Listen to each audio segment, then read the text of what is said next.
Provérbios capítulo 4, versículo 11, por favor. Aliás, versículo 10. Provérbios 4 e 10 diz assim: Ouve, filho meu, aceita as minhas palavras, e multiplicarão os teus anos de vida. No caminho da sabedoria te ensino, e pelas carreiras direitas te faço andar. Quando andares, não te embaraçarão os teus passos. Quando correres, não tropeçarás. Apega-te à instrução e não a largues. Guarda-a, pois ela é a tua vida. Não entres na veredas dos ímpios, nem andes pelo caminho dos maus. Evita-o, não passes por ele. Desvia-te dele e passa de largo. Pois não dormem, se não praticarem o mal. Foge deles o sono, se não fizerem tropeçar alguém. Comem o pão da impiedade e bebe o vinho da violência. A vereda dos justos é como a luz da aurora, que vai brilhando mais e mais, até ser dia perfeito. Mas o caminho dos ímpios é como a escuridão. Não conhecem aquilo em que tropeçam. Filho meu, atenta para as minhas palavras. As minhas razões inclina o teu ouvido. Não as deixes apartar-se dos teus olhos. Guarda-as dentro do teu coração, pois são vida para os que as acham e saúde para o teu corpo. Sobre tudo o que deve guardar, guarda o teu coração, pois dele procedem as saídas da vida. Desvia de ti a perversidade da boca, afasta de ti a corrupção dos lábios. Os teus olhos olhem direitos, e as tuas pálpebras olhem diretamente diante de ti. Pondera a vereda dos teus pés, e todos os teus caminhos sejam bem ordenados. Não declines nem para a direita, nem para a esquerda, mas retira o teu pé do mal. Amém. Inclina a sua cabeça por bondade. Paizinho maravilhoso, querido e perfeito, mais uma vez eu te louvo pela oportunidade graciosa de aprender a tua palavra. E é com base na tua palavra que nossas vitórias são constituídas. Não conseguimos, Senhor, e nem tampouco conseguiremos fazer qualquer coisa de sucesso se isto não estiver baseado na tua palavra. Até porque sucesso sem tua palavra não é sucesso, é um fracasso. Pois aquilo que se constrói sem a sua palavra é como uma casa construída sobre a areia, Senhor, como uma árvore seca mesmo estando perto do rio. Por isso te peço, Paizinho, que pela tua palavra nos ensines e nos faça conhecer exatamente o teu pensamento e o teu coração, de modo que consigamos, sim, no entendimento da tua palavra, aplicá-los no dia a dia de nossa vida. E estou certo, Pai, de que ela nos mudará por completo. Que assim se faça, para a glória de Jesus. Amém, Senhor. Amém. Glória ao Senhor. Queridos amados, nesse tempo de grandes lutas, nesse tempo de grandes dificuldades relacionais, a gente percebe que o maior desafio da sociedade de hoje é conseguir estabelecer relacionamentos. E esse desafio, ele está colocado principalmente dentro do contexto de famílias, porque não há um ambiente mais propício, não há um ambiente mais necessário, mais importante de relacionamentos sólidos do que família. Afinal de contas, não é possível você imaginar qualquer plataforma de sociedade sem que haja uma plataforma família.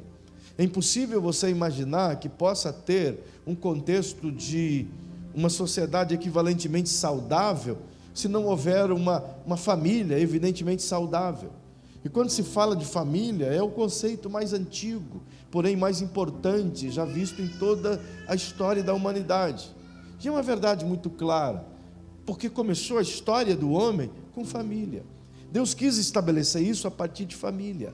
não construiu nenhuma sociedade se não for a partir de família. Percebam, os senhores e as senhoras, que a partir do momento em que Deus diz, deixará o homem, seu pai e sua mãe, unir-se-á à sua mulher, ele constitui de imediato ali o plano extraordinário de famílias constituídas. E esse plano, começado em Deus, não teve interrupção alguma, ao contrário, Deus sempre preservou o conceito de família. O próprio Deus mantém esse conceito de família entre Ele mesmo. É por isso que Ele chama Jesus de filho, dentro de paternidade. Isso remete a um conceito de família. É por isso que Ele nos convoca e nos dá o poder de sermos feitos, através de Jesus, filhos de Deus. Como outro sentido também, nos evocando o princípio família. Em todo o tempo, você sempre vai ver Deus preservando isso, porque é o único jeito de manter o mundo em pé, é mantendo famílias em pé. O único jeito de trazer a estrutura de um reino sólido para o mundo é tendo estrutura de famílias sólidas que vivem o reino no mundo. Então, é por conta disso que Deus preserva e trabalha o tempo todo para que isso aconteça. É dessa forma que Ele fez com que a igreja vivesse, contexto família. Em todo o tempo Ele está exortando, está ensinando, está convidando as pessoas a viverem sobre esses prismas, justamente porque os únicos que podem nortear o mundo de então e fazer com que o mundo tenha os princípios basilares corretos com relação à família é a igreja. O mundo vive em família, é bem verdade, mas ao mesmo tempo que o mundo vive em família, existem as ideias errôneas, as filosofias, as ideologias que propõem a completa destruição do princípio família. Isso parte não apenas de homens. Homens são apenas objetos usados pelo diabo para destruir esse princípio. Os homens são apenas os mecanismos, as marionetes que o império das trevas se utilizam para poder criar esse embate e destruir os valores que estão centrados nas pessoas desde que o mundo é mundo. Mas como eles podem destruir aquilo que Deus plantou? Em absoluto não o fará. Mas há de travar essas batalhas ideológicas, de pensamentos e de tantas coisas. E é justamente por conta dessas batalhas travadas que a igreja foi gerada. Outro dia, eu estava ensinando sobre a identidade da igreja, e eu vos pude falar que um dos valores da igreja, um dos propósitos da igreja, instituída por Jesus, era conhecer a mente do rei, e trazer a mente do rei às pessoas, aos súditos, ao mundo de então. E esta é, sim, de fato, a mais importante tarefa da igreja constituída. Não apenas conhecer a cultura do reino e vivê-la, não apenas conhecer os valores do reino e trazê-los, mas muito mais que isso, é conhecer o pensamento de Deus e trazê-los para o mundo através de vivência. E o pensamento de Deus exposto na sua palavra, que é a fonte de toda a mente divina. Se você quer conhecer a mente de Deus, você não precisa ir em outro lugar. Você não precisa pagar preços exacerbados, nem tampouco ficar jejuando muito tempo para você conseguir conhecer a mente de Deus. Você pode fazer isso para fazer com que a tua carne se diminua e a espiritualidade em ti cresça, para que tua intimidade com o Senhor seja avançada, mas não para que você possa, de alguma maneira miraculosa, conhecer a mente de Deus. Se queremos conhecer a mente de Deus, o único caminho está aqui, é a palavra inteira, ela toda revelada, o que Deus pensa, o que Deus quer, as ideias dele, o propósito dele, os pensamentos dele, como aplicá-los no dia a dia, está tudo aqui, e a gente não precisa ir muito longe para entendê-los, porque a Bíblia por si só, ela é um livro autoexplicável. Algumas pessoas dizem: pastor, eu não consigo nem ler a Bíblia porque ela é muito complicada. Ao contrário, a Bíblia é um dos livros mais claros de todo o mundo. Você quer livro complicado? Leia Leonardo Boff, aí você vai ver livro complicado, então você vai entender o que significa complicação. Leia Marx, aí você vai saber o que é complicação. Agora, a Bíblia é completamente transparente nos seus conceitos. Por quê? Porque ela está toda interligada. Os assuntos que ela possui, eles não são separados em si mesmo, mas são unidos em si mesmo em todos os contextos dela. O pensamento de Deus é um só, do Gênesis ao Apocalipse. O amor dele está exalado, revelado, declarado, derramado em todas as palavras deste livro. É uma proposta relacional. Não existe nada mais relacional do que a Bíblia como um todo. Se você quer saber qual é o livro mais importante da história da humanidade que fala de relacionamento, eu vou te responder: é a Bíblia Sagrada. Ela é uma proposta relacional. Diga para quem está ao seu lado: a Bíblia é uma carta de Deus propondo relacionamento. E é justamente por isso que a igreja nasceu, para ela conhecer o pensamento de Deus, para ela dominar a mente de Deus que está exposta na palavra. E dominando a mente de Deus exposta na palavra, ela tem dois valores a serem realizados. O primeiro é vivê-los, e o segundo, ensiná-los.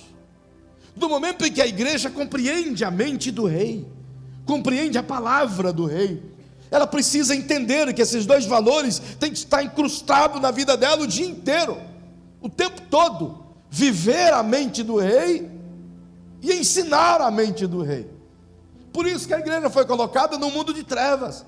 É por isso que Jesus olhou para todos nós através de sua palavra e diz: vós sois a luz do mundo, porque estamos debaixo de um império de trevas. A Bíblia diz que o mundo jaz no maligno, e o maligno é o príncipe das trevas. Se ele é príncipe das trevas, o seu império não possui luz, o seu império possui apenas ignorância, trevas. E é nesse contexto de mundo de trevas que Jesus diz: vocês deveis ser a luz do mundo.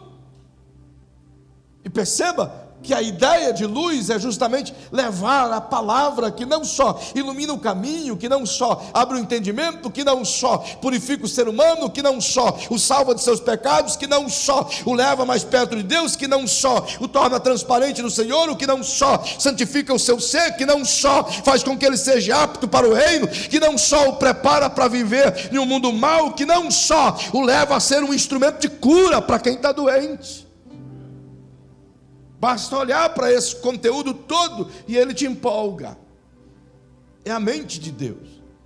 É justamente tudo que a gente precisa. E é nisso aqui que a igreja deve se apegar, para poder ministrar a um mundo que vem tentando destruir valores gerados pela própria palavra. E é exatamente assim.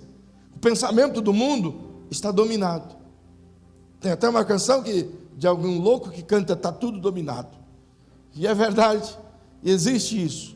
Perceba, portanto, que quando se fala de mundo, eu estou falando de mundo pensante. Eu estou falando de uma sociedade que destrói não apenas valores físicos, mas muito mais valores nas suas mentes, na sua alma, seus pensamentos. As ideologias não vêm para destruir casas, as ideologias vêm para destruir os templos dentro de suas mentes. E é nesse ponto que a igreja deve de trabalhar com bastante atenção. Para isso ela foi colocada, para ensinar ao mundo a maneira de viver, para ensinar ao mundo que a ideia de Deus deve sobrepor a ideia do diabo, de que a ideia de Deus no contexto família é mais saudável do que a ideia de Deus, do que a ideia do diabo no contexto família. E é justamente por conta disso que você descobre que, pela nossa ineficiência em vivência e ensino, principalmente pelo fato, e é por isso que em algum momento dessa série eu vou estar ensinando o que Deus pensa sobre divórcio, fecho parênteses, para te mostrar que nesse tempo a igreja como um todo, ela não tem sido exemplo para o mundo no contexto de vida, porque a grande parte daqueles que se divorciam justamente dentro da igreja. Pasmem os senhores, que de 100 casamentos realizados por ano, cerca de 44% deles terminam no segundo ano em divórcio. E quer ficar mais pasmo ainda? 19% desses 44% está dentro dos evangélicos. Então, como que se pode ser um exemplo para uma sociedade corrompida se você tem deficiência no que vive e no que ensina? O fato é que é igualzinho um computador de mão. Todos nós aqui estamos habituados a vivermos dependentes de computador. Quem tem computador em casa aqui, levante a mãozinha. Todos têm computador em casa, óbvio. É natural, ele se tornou tão real quanto tem um fogão. Tem muita gente que não tem fogão, mas tem um computador. Isso é tão real, tão prático, que todos sabem o que significa, todos sabem o que é. Computador, para ele funcionar, para ele realizar tarefas, para ele fazer o que você quer, o que você digita, ele precisa não apenas do hardware, do equipamento em si, mas ele só funciona bem se ele tiver um software, que é o que faz a máquina funcionar.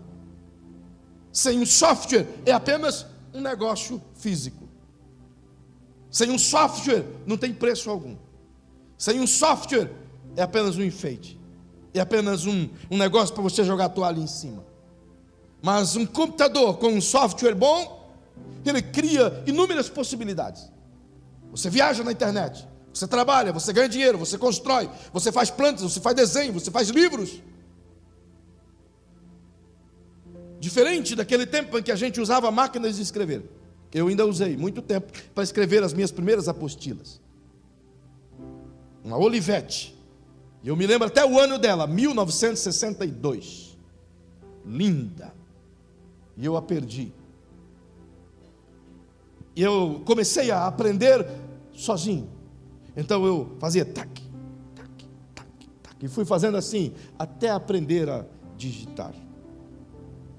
Depois eu ganhei, por muito tempo, nós já éramos casados, nós éramos missionários. Então eu ganhei um computador. Um extraordinário computador.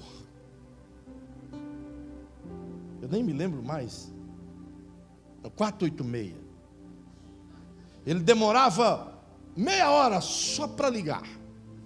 E mais 40 minutos para desligar. O reloginho ficava assim, ó. O vidro dele, eu ligava ele e eu ia fazer um monte de coisa. Ele ficava com a luzinha desse tamanho. E lá, e aquela luzinha ia crescendinho, crescendinho, crescendinho, crescendinho, até chegar na telinha inteira. E era interessante que quando ele estava desligado, dava para ver todos os números que estavam na tela, de tanto usado que ele já era. Mas eu me sentia muito bem, porque afinal eu tinha um computador, não mais uma máquina de escrever. E eu vendia minhas apostilas desde aquele tempo. Mas ele tinha um software. E eu aprendi então a usar aquele software, Windows. Nem sei qual que era o Windows. Sei que é Windows.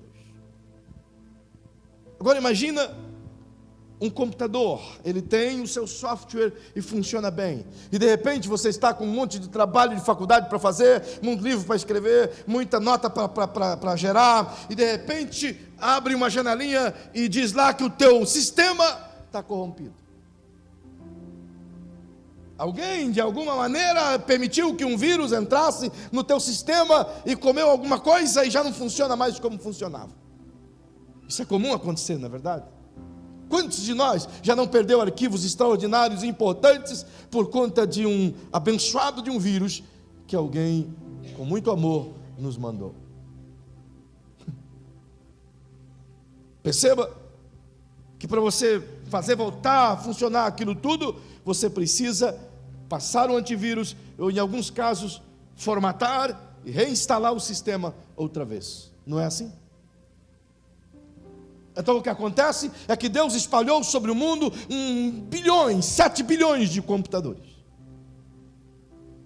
E instalou um software divino em uma só máquina. E essa máquina foi reproduzindo o software para todas as outras máquinas que foram geradas ao longo dos séculos. Mas em algum momento, alguém deliberadamente plantou um vírus dentro dessa máquina. Um vírus que veio através de uma pergunta. E você pode perceber que a maioria dos vírus que a gente abre sem querer saber é quando te fazem uma pergunta. É na verdade. Te mandam um e-mail e logo no e-mail vem uma pergunta para você abrir. Deseja abrir o arquivo? É uma pergunta. Aí você diz sim.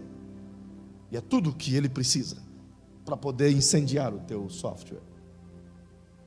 A pergunta veio no e-mail maligno, onde a serpente, cheia de conhecimento de si mesma e da afabilidade do coração do homem, ela pergunta: é assim que Deus disse? E o homem a clicou, sim, o vírus instalou.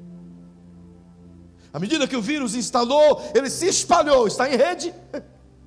Então espalhou para todas as máquinas do cosmos. Todos os computadores ligados em rede da comunidade celestial ficou com um vírus serpentino. Então agora, a mente que tinha toda a capacidade de gerar, de construir, de transformar, de fazer uma sociedade extraordinariamente perfeita, ela constrói, mas ela constrói sob o prisma daquele vírus que está lá dentro do seu software. Então os anos se passam e Deus precisa fazer com que essas máquinas voltem a funcionar. E Ele decide, portanto, através de um técnico muito especial que veio examinar as máquinas de perto, Ele decide mandar um antivírus. E disse: fiquem aqui, não se ausentem de Jerusalém, porque eu vou mandar um antivírus. E ele vai descer e vai morar dentro de você, e ele vai mostrar toda a verdade, vai ensinar toda a verdade, vai arrancar tudo que tem aí dentro de você de ruim, e vai fazer uma nova matriz no seu software. E vai tirar a tua mente, e vai colocar a mente de Deus. E você vai passar a pensar nas coisas de Deus, imaginar as coisas de Deus.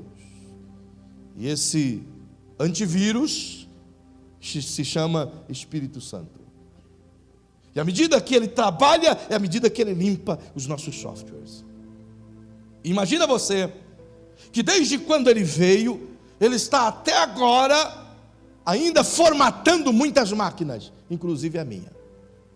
Tirando muitos vírus que estão internalizados aqui dentro, que nem eu sei onde eles estão, mas ele o sabe.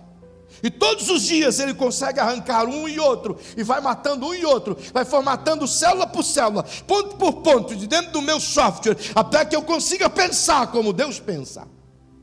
É por isso que esse antivírus, ele precisa, e ele deixou isso aqui para isso, porque esse é o antídoto que ele usa. Ele substitui o velho sistema por esse novo sistema. Você está entendendo?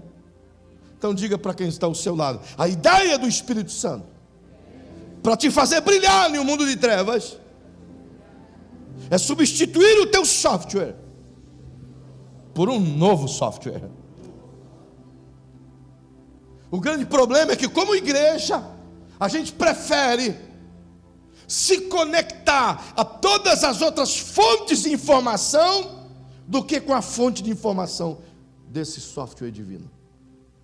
Passamos mais tempo conectado a muitas outras fontes informativas do que com essa palavra. É ou não é verdade? E por conta disso, nunca termina o download. Pode perceber que de tempo em tempo a nossa internet cai. E a gente perde a conexão com o Espírito Santo. É ou não é? E todo aquele download tem que recomeçar. Porque aquele espaço que ele formatou, o vírus que conectou a gente com as informações do mundo, já voltou a ocupar aquelas brechas vazias. É por isso que o conselho de Paulo é que mantenhamos o tempo todo conectado na internet do rei. Ele disse: orai sem cessar. Como quem quer dizer, nunca desconecte o teu fio. Até porque no conceito bíblico, oração não é monólogo, não é a exposição de belos poemas ou petições bem elaboradas. Oração não é encantamento diante de Deus com palavras bonitas e persuasivas. Oração é a abertura da alma em conexão com o eterno, em um diálogo simples, mas permanente. Quando Paulo diz orai sem cessar, ele está dizendo: se comuniquem com ele sem cessar. Não deixe a sua mente desconectada. O grande problema é a desconexão. Alguém já disse certa vez que mente vazia é oficina do diabo. A mente só está vazia porque o diabo a esvaziou. Perceba que nesse texto que nós lemos, traz-nos muita coisa extraordinária. Se nós compreendemos que somos a igreja do Senhor para esse tempo, com a ideia de restaurarmos os conceitos basilares do reino, e um dos conceitos basilares do reino é família saudável, é filhos saudáveis, é estrutura social saudável, então a gente vai ter que se deparar com a realidade de que ainda não estamos tão prontos assim, ou tão cheios desse antivírus assim, para conseguirmos mudar os pensamentos da sociedade. Ao contrário, você tem percebido a sociedade mudando os nossos pensamentos. Há 10 anos atrás, ou melhor, há 20 anos atrás, quando eu me converti, hoje eu vou beber água. Eu não bebo água. Há 20 anos atrás, quando eu aceitei a fé, se falar que alguém, um cristão, divorciou, meu irmão, era quase uma morte. É, não é verdade? 20 anos atrás, irmão, você não sabe de uma coisa, fulano da igreja desviou.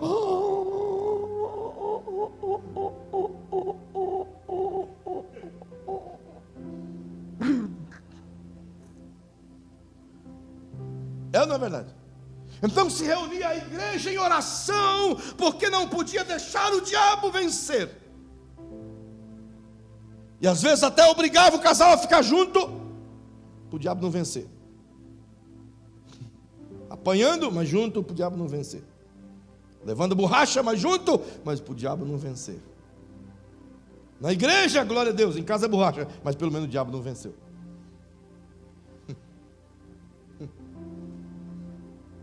Ao invés de tratarmos, esse é o tempo em que a gente simplesmente agasalhava junto para o diabo não vencer. Mas isso vem acontecendo com tanta frequência que a igreja hoje já não mais se preocupa. A gente nem se escandaliza quando diz o irmãozinho fulano que canta no coral, rapaz, 35 anos de casamento, precisa ver, separou. É mesmo, eu já sabia que ia dar nisso mesmo. Não é verdade? Não, dá uma olhadinha para a pessoa que está perto de você e diz, é diferente? Acho que não. Há alguns anos atrás, quando falávamos sobre homossexualidade, meu irmão, pecou, acabou de falar em homossexualidade. Só de citar a palavra já era um pecado. Hoje as pessoas estão se acostumando tanto, que pasme você, que daqui a algum tempo, a igreja vai estar conformada. Vai achar que está tudo bem, que é isso aí mesmo. Afinal, é a diversidade. Ao invés de nós mostrarmos os reais valores do reino, através de nossa mente praticante, pensante, nós estamos sendo engolidos pelos valores do mundo, os baixos valores mundanos. Estamos sendo sucumbidos naquilo que a gente mais prezava, e os conceitos que a gente tinha de manter unidade familiar, respeitabilidade de pai e filho, está se acabando. Há pouco tempo atrás eu estava pregando em uma cidade onde um casal teve a ousadia de num jantar que me convidou para estar na casa dele, de cantar em alto e bom som, com muita alegria, de que trocou a cama do filho de solteiro para de casal, pelo menos para poder, já que vai pecar, peca dentro de casa. Como é que pode, irmão? Eu digo, não vou nem jantar na tua casa, irmão. Vai saber? Entende? É uma tristeza o fato de aceitarmos passivamente as mudanças que vêm sendo gradativas. Famílias estão perdendo completamente os seus valores, e nós não estamos conseguindo mudar coisa alguma. Por que não conseguimos mudar? Porque as nossas matrizes não têm conseguido viver e ensinar. Diga para quem está ao seu lado, as nossas matrizes pensantes não têm conseguido nem viver e nem ensinar. Não conseguimos viver o que a palavra ensina, e logo não conseguimos ensinar o que ela nos faz viver. É dentro desse conceito que o capítulo 4 de Provérbios inicia. Eu sei que a minha introdução foi um pouco longa, então eu vou só pensar com você na abertura e a gente volta semana que vem. Esse capítulo 4 é um convite extraordinário ao trocar o nosso software. E não há nada mais importante dentro desse capítulo do que a palavra sabedoria. Ele esboça de tal maneira esse conteúdo todo. E para você entendê-lo, eu só vou ler o versículo 1. E onde eu vou te convidar a pensar em algo nas próximas semanas. Diz o texto no verso 1: ouvi, filhos, a instrução do Pai. Estai atentos para conhecerdes a prudência. A ideia básica desse capítulo é um convite à abertura da mente, do coração, do entendimento, para receber os princípios basilares, sabedores, que nos construirão valores que suportarão as tempestades que a vida propõe. Esse convite exposto nesses versículos todos tem a ideia de nos fazer caminhar para mudar aquelas coisas que o mundo enxertou dentro de nós e resgatar aquelas que Deus anteriormente plantou. E eu vou te dizer uma verdade clássica, onde eu pararei nela, e a semana que vem a gente volta. Depois de você fazer uma análise no capítulo todo, e perceber que ele está ensinando que primeiro deve buscar constantemente sabedoria, jeito de viver, entendimento de viver. E como se busca sabedoria? Há pelo menos 2 jeitos de buscar, 3. Primeiro, Tiago disse: quem quer sabedoria, peça para Deus. Deus vai fazer o seguinte, vai te dar 2 conselhos. Primeiro, preste atenção na vida dos outros. Não no sentido de bisbilhotar, mas na experiência da vida dos outros. Deus vai dizer para você: passe a prestar atenção na vida do seu pai, preste atenção na vida de sua mãe. Sabedoria se adquire copiando experiência, analisando experiência. É por isso que quando Salomão era garotinho, ele mesmo escreve nesse capítulo, e ele diz: quando eu era criança pequena, filho único da minha mãe, meu pai me assentava junto dele e fazia eu buscar nele sabedoria. Entendimento e bom siso se aprende com experiência. O grande problema é que nesse tempo presente, pais não têm tempo para ensinar filhos. Nós não conseguimos ser referenciais para os nossos filhos. Não sobra tempo para referenciá-los.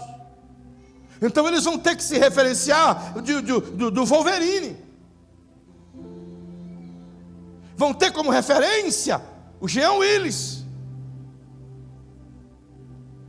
Vão ter como referência loucos que estão por aí afora.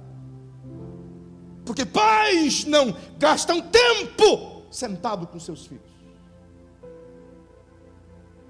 Não existe jeito de trazer do céu um manto de sabedoria, não é assim.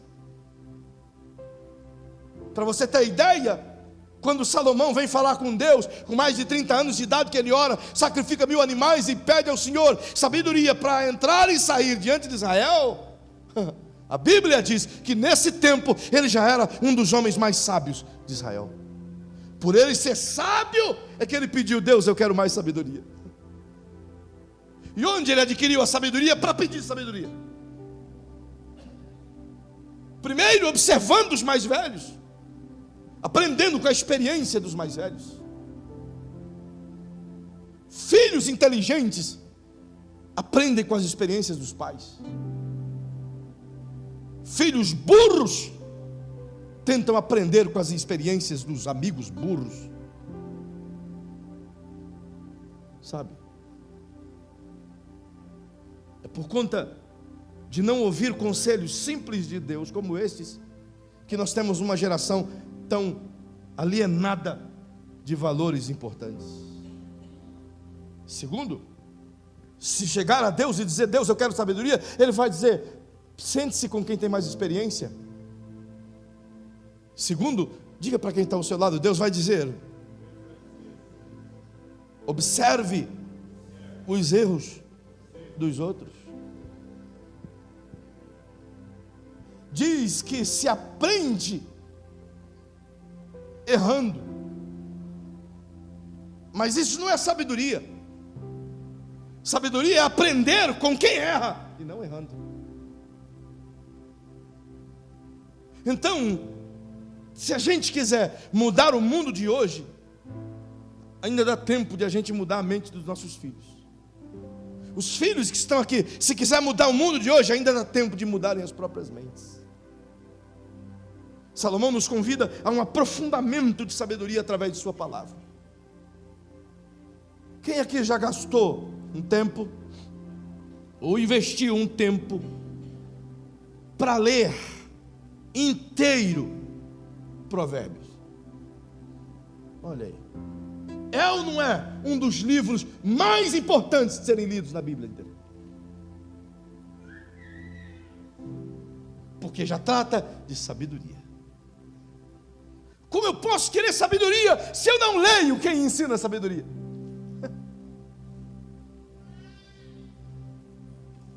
Dessa forma, quando ele nos convida a isso, ele traça um paralelo. E ele mostra nesse paralelo que o caminho daqueles que não buscam a sabedoria, o caminho dos ímpios, é um caminho de trevas, é um caminho tortuoso, é um caminho de ignorância, é um caminho sem paz. Nós lemos isso aqui a partir do verso 10. Ele diz que o caminho dos ímpios, ele só encolhe, ele nunca expande. Ele só arranca, ele nunca dá. Ele só diminui, ele nunca cresce. Ele faz tropeçar e não caminhar. Mas ao contrário do caminho dos ímpios, ele diz que a vereda dos justos é diferente. O caminho dos justos é diferente. A palavra vereda significa caminho. O caminho dos justos é diferente. Por quê? Porque ele se parece como o nascer do dia. Enquanto que o caminho dos ímpios, a vereda dos ímpios, que não buscam a vida em sabedoria, não aprende princípios basilares e não os aplica e consequentemente não os ensina, são trevas. O caminho daqueles que buscam ser justos pelo Senhor ou no Senhor, diz o texto, que seu caminho é como um dia. Ele nasce sem sol, apenas com um clarão. Mas à medida que vai caminhando, o sol vai nascendo até se tornar dia perfeito, por ocasião de 10 ao meio-dia, onde o sol está brilhando na sua força e em todo o seu fulgor. Isso ensina e aplica muitas coisas na vida. E eu vou te dar só duas e nós vamos orar. A primeira, eu queria que você dissesse para quem está ao seu lado. Diga: ensina-nos a palavra de Deus. Que tudo aquilo que Deus plantou em você, esperando sucesso, já está e ainda está aí dentro. O que faz um dia ser perfeito, o faz repetidas vezes todos os dias. O sol não depende do teu humor para nascer. Não depende de qual é o dia, se é segunda ou se é domingo, para nascer. De um jeito ou de outro, a ordem divina é que o sol nasce e se torne dia perfeito. Isso implica saber que o software que Ele plantou em você, que te leva para o sucesso na vida, para conquistas em Deus na vida, para realizações de planos de Deus na vida, para alcançar a coletividade dos sonhos de Deus na vida, embora outro vírus tenha absorvido toda a maneira de pensar, mas isso não significa que ele conseguiu arrancar o software que Deus antes plantou. Tudo aquilo que Deus colocou dentro de sua máquina, o diabo nunca conseguiu tirar. Tudo que ele consegue fazer é escurecer. Tudo que ele consegue fazer é romper a tua visão, para que tu não veja. É por isso que lá nos versículos dianteiros, você vai ver Salomão dizendo: levante os olhos e veja. Olhe direito e você vai ver. Está tudo aí dentro. A única coisa que precisa fazer é permitir que a palavra te dê o foco. Sabe qual é o problema da sociedade de hoje? Estão com as lentes obscuras. Estão com os óculos obscuros. Estão de fato usando óculos, mas os óculos nada enxergam. Se tirar os óculos, vê melhor do que sem com eles. Então coloque a mãozinha sobre o ombro de quem está aos seus olhos e diga: de tempo em tempo é preciso limpar a lente. Se tem uma coisa que a vida faz, a estrada da vida produz ao longo da caminhada, é o levantar da poeira do dia a dia. E o levantar da poeira do dia a dia, a primeira coisa que vai afetar não são os seus pés, são os seus olhos. A poeira da vida vai obscurecer não os seus pés, mas os seus olhos. O que vê os seus pés obscurecidos não são o fato de eles estarem sujos, é o fato de seus olhos estarem limpos.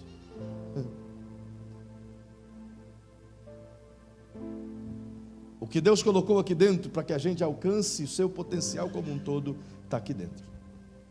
Mas por que não conseguimos ir além daquilo que fizemos até agora? Por que a gente não consegue obter mais sucesso nos empreendimentos que fazemos até agora? Por que tentamos ser bons evangelistas e não conseguimos? Por que planejamos alçar voos maiores e não conseguimos? Por que sonhamos em ter coisas em Deus maiores e não conseguimos? Alguém há poucos dias me perguntou: pastor, é pecado eu sonhar com uma casa? Nunca tive uma casa, a vida inteira eu morei de aluguel. Eu disse: irmão, é pecado eu sonhar com uma casa própria? Será que Deus não quer isso para mim? Eu digo: irmão, claro que Ele quer. Ele quer que você tenha o melhor, que você viva o melhor. É desejo do coração dele. Mas isso não pode se tornar sua obsessão. Quando nossas lentes ficam tão obscurecidas pelo andar, pela corrida, na tentativa de alcançar aquilo que sonhamos, acabamos perdendo de ver as oportunidades boas que estão à nossa volta.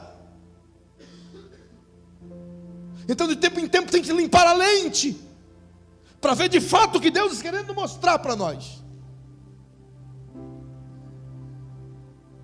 Existe uma diferença muito grande entre sonhos de Deus e os meus sonhos. Uau! Os sonhos de Deus, agasalhe isso no seu coração. Sonhos de Deus são tudo aquilo que está dentro de mim, que alcança a coletividade. Tudo aquilo que eu penso, que quando eu penso, é para a coletividade. Esse sonho não é teu. Isso não é teu. Porque tudo de Deus é pensando no próximo. Deus nunca faz nada pensando só em você. Tudo que Deus for fazer por você, Ele vai estar fazendo por você pensando no próximo. Já pensou nisso? Mas a gente é tão egoísta que a gente quer tudo para nós. Quando a gente pensa em Deus fazer alguma coisa, a gente pensa em Deus fazer primeiro para nós. É por isso que o Tiago diz lá no seu capítulo 1, do versículo 5 em diante, ele diz: olha, vocês não conseguem ter as coisas, vocês não sabem pedir. E vocês pedem e pedem mal, para gastardes com os vossos desejos pessoais. Se a gente aprendesse a pedir, Ele estava pronto para dar. Mas tudo que a gente pede é para gastar com os nossos prazeres pessoais. Os sonhos meus são aqueles que contemplam apenas a mim mesmo, e aqueles que estão em volta de mim, como minha casa, minha família. Esses são os meus sonhos pessoais, e eu posso tê-los. Não é pecado não, eu posso tentar consegui-los. Mas melhor do que ter os meus planos pessoais, é melhor sonhar os dele, porque os deles me abençoam e abençoam o próximo. A maioria das pessoas que conseguem atingir sucesso em topos da vida, é porque elas planejam algo não apenas para si, mas para o seu próximo. E quando isso faz na coletividade, Deus diz: tenho que abençoar, porque está abençoando 1, 2, 3, 4, 5, 6, 7, 8, 9, 10. É por isso que tem gente que nunca vai ser patrão, porque ele imagina que quando ele chegar a ser patrão, ele vai poder humilhar aqueles que estão trabalhando para ele. Deus nunca vai dar asa à cobra. E tem muita cobra por aí. Então entenda, se a gente quer influenciar essa nação, quer mudar esse mundo nos valores em que Deus plantou em nós, a primeira coisa que a gente tem que saber é que está tudo aqui dentro, irmão. Do mesmo jeito que o sol nasce todos os dias, é o mesmo crédito que Deus te dá todos os dias. Se você não conseguiu realizar algo portentoso ontem, e o dia de hoje amanheceu, era Deus olhando para você de novo, dizendo: filho, estou te dando outra oportunidade. O mesmo sol que nasceu ontem é o mesmo que está nascendo hoje. Não é outro sol, é o mesmo sol. Então, por favor, chacoalhe a pessoa que está pertinho de você e diga: a mesma oportunidade vem a você todos os dias. Nós podemos mudar essas coisas todos os dias. Nós podemos ser diferentes todos os dias. Podemos construir coisas todos os dias. Podemos alcançar a vivência do reino todos os dias. Busque sabedoria nele. E entenda os momentos que você e eu estamos vivendo. E são os melhores momentos da vida, irmão. Hoje é a tua melhor oportunidade de viver. Sabe? Aí você diz: pastor, o mundo está muito mal, está terrível, está treva. E é verdade, mas é a melhor oportunidade que nós temos é agora. Quanto mais trevas tiver, mais fácil brilha a nossa luz. E o sol continua nascendo. E eu termino tentando te mostrar que a expectativa de Deus acerca da tua vida continua a mesma desde o dia em que Ele te formou. Eu vou dizer de novo, você não entendeu nada. Se você tivesse entendido, você tinha dado pelo menos glória a Deus mais alto. A expectativa de Deus ao seu respeito, irmão, aquilo que Ele gerou dentro dele como expectativa acerca de ti, continua o mesmo desde o tempo em que Ele te formou. Sabe, o crédito que Deus olhava para você, imagine Deus na figura de um pai. Imagine você pai. Eu fiz isso muitas vezes, você com certeza o fez. A gente fica olhando para os filhos pequenos e a gente fica sonhando com eles. Vai ser um bitelo, vai ser um homem de Deus, vai ser um cavalão abençoado, tal. É na verdade. A gente fica sonhando com eles, abençoando eles, declarando coisas com eles. A gente faz isso, a gente planeja isso, a gente sonha com isso. Fazemos isso como princípios reais, porque acreditamos que eles serão aquilo que a gente está liberando. Agora imagina Deus vendo a gente nascer. Somos ainda garotos, e Deus está vendo a gente nascer. Podia deixar para depois. Vendo a gente nascer. E Ele olha para nós, bebês pequenos. Imagina, Silvano, Deus olhando e dizendo: olha lá, campeãozão, vou te fazer um campeão, estou colocando um monte de ficha em ti. Até porque a trajetória que a gente enfrenta para nascer só pode ser Deus. Dizem os entendidos que na ejaculação do homem com a mulher libera em torno de entre 500 a 600 milhões de espermas vivos. Esses 600 milhões de cabeçudinho saem em disparada. Isso é realmente cabeçudo, pensa. E diz que o trecho que eles navegam, dependendo, dá uma extensão entre 9 e 11 quilômetros, depende do tamanho da mulher. Então vamos pegar a distância maior, 11 quilômetros eles navegam, e navegando, um olha para o outro e diz: não, você não vai, eu vou, e vai aquela luta, um passa por cima do outro, um passa uma rasteira e outro derruba, uns caem no caminho, outros tromba, quebra na curva, o carrinho deles não vai, e assim vai a luta. E vamos supor que chega lá perto do óvulo 100 milhões, é 100 milhões de cabeçudos, irmão, para nascer. 100 milhões de cearenses, de lagoanozinho, tentando, sabe? Uau!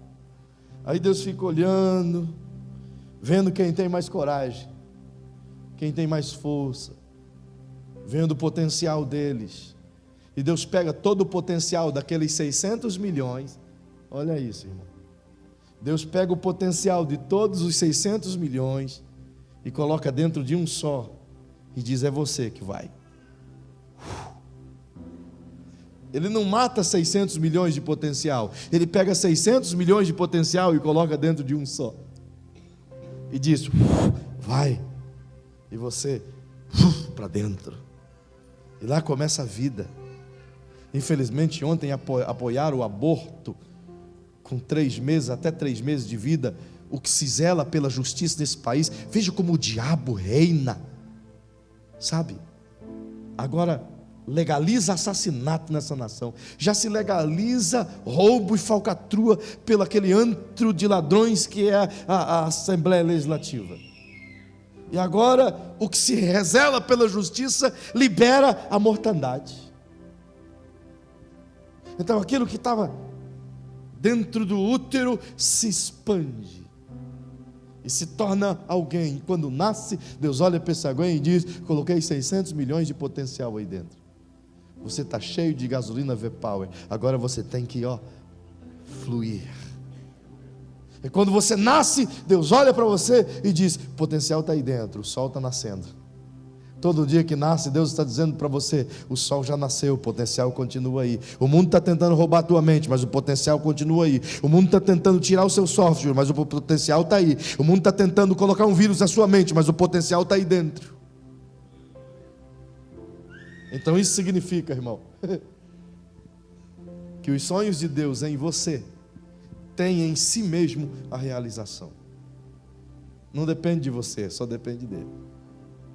Tem em si mesmo a realização. Basta que você busque nele a mentalidade adequada para absorver os planos dele. Eu queria que você se colocasse em pé. Se a gente quiser embrenhar no conhecimento das coisas de Deus, nós vamos ter que abrir mão de algumas particularidades nossas. Se a gente quiser aprender os pensamentos de Deus, a primeira coisa a fazer é desbloquear a própria mente. Diga para essa pessoa tão bonita, tão cheia de Deus perto de você. Diga: tire a proteção do seu pendrive. Desbloqueie a sua mente, irmão. Se você desbloquear a sua mente, a mente de Deus vai começar a descer sobre a sua mente. Os pensamentos de Deus vão se derramar sobre os seus pensamentos. Os olhos de Deus vão se derramar sobre os seus olhos. A visão de Deus vai se derramar sobre a sua visão. Aí quando você passar a ver o que Deus vê, todo mundo via um garoto, um pobre garoto diante de um grande herói. Deus via um grande herói diante de um pobre gigante. Todo mundo via um velho pastor diante de um grande faraó. Deus via um grande profeta diante de um pobre faraó. Como é diferente. Todo mundo via uma pequena e humilde manjedoura para receber um menino, filho de um carpinteiro. Mas Deus via um grande rei descendo num lugar humilde para tornar o humilde digno de grandeza. Os olhos de Deus são diferentes dos seus. Onde você vê derrota, Deus vê possibilidade. Onde você vê terra seca, Deus vê plantação. Onde você vê morte, Deus vê vida. Onde você vê fracasso, Deus vê conquista. Onde você vê um Zé Ninguém, Deus vê um campeão. Troque a sua maneira de pensar. Absorva a palavra de Deus. Eu quero orar com você essa noite. Você pode inclinar sua cabeça. Você pode fechar os seus olhos. Você pode destrancar sua mente. Você pode destravar o seu entendimento e passar a querer a palavra do Senhor dentro de você, e passar a desejar que os princípios da palavra de Deus sejam elementares para os seus princípios. Desejar que cada valor de Deus sejam agora os seus valores. Desejar que os pensamentos de Deus sejam maiores que os seus pensamentos. Em nome de Jesus, feche os seus olhos, destrave a sua mente, olhe para dentro de você mesmo, peça para o Espírito Santo fazer uma limpeza no seu HD, peça para o Espírito Santo fazer uma limpeza aí dentro, nos seus pensamentos, na sua central de armazenamento, na sua matriz pensante. Diga para Ele: Senhor, aquilo que não é meu, aquilo que não é teu, tira. E aquilo que é meu, eu não quero ficar mais. Eu quero que o teu pensamento reine na minha vida, que os valores do reino estejam na minha vida, que os princípios familiares que o Senhor preconiza estejam na minha vida, que o jeito de educar os meus filhos esteja na minha vida segundo Deus. Você sabe que tem coisa que precisa ser substituída aí dentro de você. Você sabe. Não precisa citar, você sabe. Então destrave a sua mente. Destrave a sua mente. Pai querido, eu oro com a tua igreja agora. Eu oro porque ela ouviu a tua palavra e ela sabe que a tua palavra é a única luz para nos manter vivos nesse mundo de trevas. A tua igreja sabe, Senhor, que sem a tua palavra nós não vamos a lugar nenhum e não conseguiremos coisa alguma nessa vida. A tua igreja também sabe que a gente erra porque não conhecemos a tua palavra. Cometemos deslizes em escolhas e decisões porque não conhecemos a tua palavra. Mas é pela tua palavra que nós queremos andar, pois a tua própria palavra, falando de si mesma, diz que ela é luz para o meu caminho. E eu estou andando talvez em caminhos tortuosos e tropeço porque não estão iluminados. Mas eu quero a luz da tua palavra, Senhor, a luz do teu rosto sobre nossas vidas.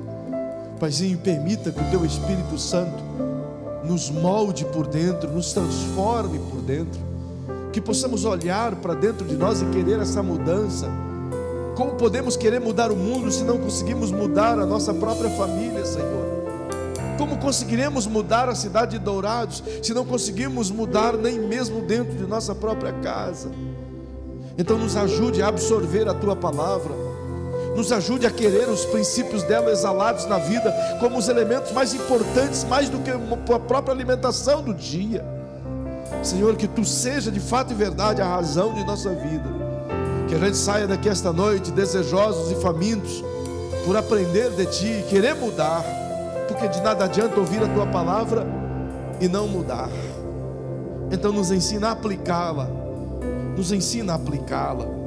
em nome de Jesus, Senhor. Essa igreja tão rica, tão linda, tão faminta de ti, aqueles que querem, Senhor, o entendimento da tua palavra, a sabedoria que vem de ti, para que possam ver a sua vida crescendo dia após dia, assim como o sol faz o dia ficar brilhante. Seja eles, Senhor, entendido daquilo que tu tem de plano, de propósito sobre cada um deles. Repouse a nuvem da tua palavra sobre a mente de cada um deles. Repouse o entendimento do Espírito Santo sobre a mente de cada um deles. Recebe a palavra de Deus. Troque alguns abraços e dê esse conselho para quem você abraça. Diga: deixa a palavra moldar você, deixa o Espírito Santo mudar você.